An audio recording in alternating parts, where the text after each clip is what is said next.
இப்பொழுது நீ போய் அமலேக்கை மடங்கடித்து அவனுக்குண்டான எல்லாவற்றையும் சங்கரித்து அவன் மேல் இரக்கம் வைக்காமல் புருஷரையும் ஸ்திரீகளையும் பிள்ளைகளையும் குழந்தைகளையும் மாடுகளையும் ஆடுகளையும் ஒட்டகங்களையும் கழுதைகளையும் கொன்று போட கடவாய் என்றார். ஆமென், ஆமென், ஹல்லேலூயா, ஆமென். கர்த்தருடைய வார்த்தையின்படி சாமுவேல் சொல்லி விடுகிறார், நீ போய் அமலேக்கனை மடங்கடித்து அங்கில் இருக்கிற ஒன்னையும் விட்டு வச்சாத அத்தனை ஆடு மாடு அத்தனையும் தீட்டு கொன்று போடு, தீக்கரையாக்கி போடு என்று சொன்னார். சவுல் கீழ்ப்படியல்ல, கீழ்ப்படியல்ல. இன்னைக்கு பாருங்க, அநேக பெந்தேகோஸ்து சபையில பணக்காரன் வந்தா நகை போட்டு ஞானஸ்தானம், நகை போட்டு திருவிருந்து, ஏனென்றால் அவன் கையில பணம் நிறையணும், அவனுடைய திருச்சபம் நடக்கணும்.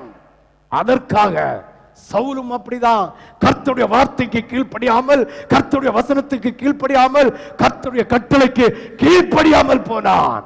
வாசியுங்கள் 3வது வசனத்தை வாசித்து முடிஞ்சு 7-15 வரை வாசிப்போம்.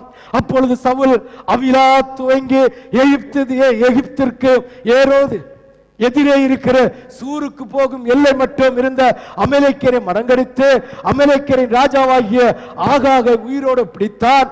ஜனங்கள் யாவரையும் பட்டய கருக்கினால் சங்காரம் பண்ணினான்.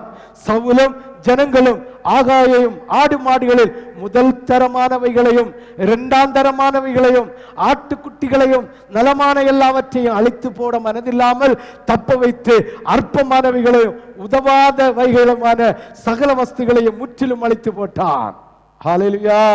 சிந்தித்து பாருங்கள், கர்த்தருடைய வார்த்தைக்கு கீழ்ப்படியாமல், ஐயோ பார்ப்பதற்கு நல்ல கண்ணுக்குட்டியா இருக்கு, நல்ல ஆட்டுக்குட்டியா இருக்கு, பார்ப்பதற்கு வசதியா இருக்கு, ஐயோ கொழுமையா இருக்குது, இது நம்ம வீட்டில் கொண்டு விட்டு வளர்த்தினா நல்லா இருக்கும் என்று சிந்தனையோடு உலக சிந்தனை ஐஸ்வர்யத்திலே பற்றுதல் உள்ளவனாய் அமலேக்கியனை அவன் வேட்டையாடாமல் விட்டு விட்டார். நல்ல பலம் உள்ளவர்களை விட்டு விட்டார், நல்ல ஆரோக்கியம் உள்ள ஆடு மாடுகளை விட்டு விட்டார். இந்த சத்தம் ஆண்டவருக்கு கண்டது கேட்டது. சாமுவேல் ஓடி வருகிறான், நீ செய்தது என்ன என்று கேட்கிறான்.